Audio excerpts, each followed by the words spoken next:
Pagpakusog sa abilidad sa paggamit og armas ug makaangkon og dugang kaalam sa self-defense ang nahimong tumong sa pagpailawom sa marksmanship training nga inisyatibo ni Police Colonel Lucomedes Olivar Jr. Conduct lecture sa marksmanship training, then ato pong hand-to-hand combat, how to avoid getting victimized by the suspect. Labi na kay uso karon ng agaw baril sa atong mga pulis, na daghang instances sa ubang mga probinsya.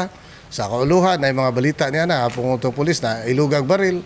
So ang worst pa nga napatay ang atong mga pulis. Usa sa mga tumbong sa mong aktibidad nga malikayang mailugan og armas sa mga men in uniform sama sa nitabo sa ubang sakop sa kapulisan sa managlahing city ug provincial police office. So ato ginakanunay gi-maintain ang atong moral and welfare sa atong mga tao diri para maayo kayo ang ilang career. Usa sa mga nahimong partisipante si Police Captain Clarizel Perez.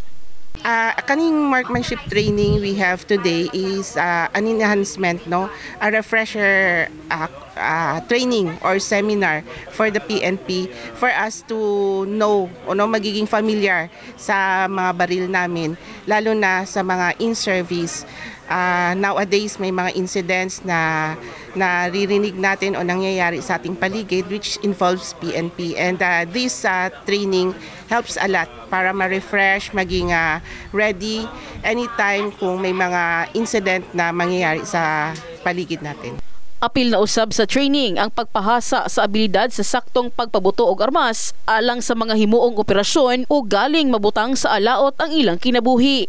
Lauman matud pang aduna pay laing batch sa kapulisan ang ipailawom sa marksmanship training sa General Santos City Police Office.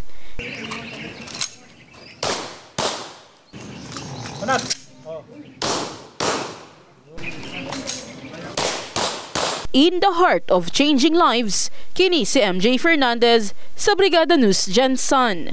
Brigada News.